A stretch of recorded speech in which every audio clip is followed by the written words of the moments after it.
ખેતી આપણે જે ખેતરની અંદર ખેતી કરીએ છીએ તે વિશે સમજાવીશ, બરાબર છે? કે સૌપ્રથમ આપણે ખેતરમાં સૌપ્રથમ આપણે ખેતીની અંદર આવી રીતના ચાસ પાડતા હોય છે ખેતરની અંદર, બરાબર છે? કે જે આપણે હળ વડે પાડતા હોય છે એ ખેતરની અંદર આ રીતે ચાસ પડે માટીની અંદર. પછી આ ચાસની અંદર આપણે બી વાવતા હોય છે. આજે આપણે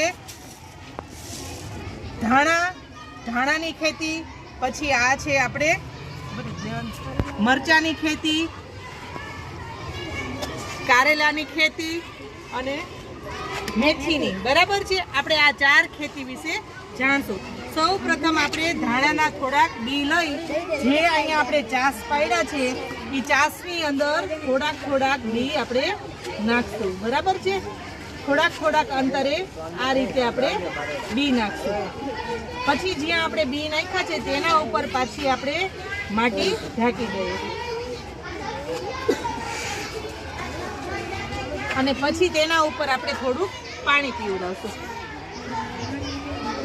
આ રીતે આપણે કારેલાના બી આવી રીતના ચાસ કરીને કરશું. બધી થેલીની અંદર આપણે ખેતરમાં જે રીતે ચાસ કરીએ છીએ તે રીતે આપણે ચાસ પાડશું અને પછી તેની અંદર બી રોપશું. હવે તમે વિજ્ઞાનમાં ભણ્યા હોય તો તમને ખબર છે કે આપણે ઝાડવાની અંદર પણ જીવ રહેલો છે.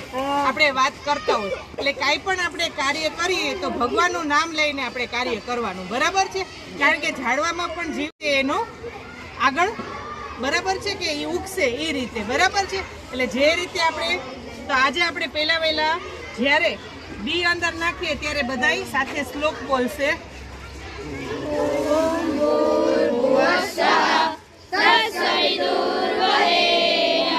ભર્ગો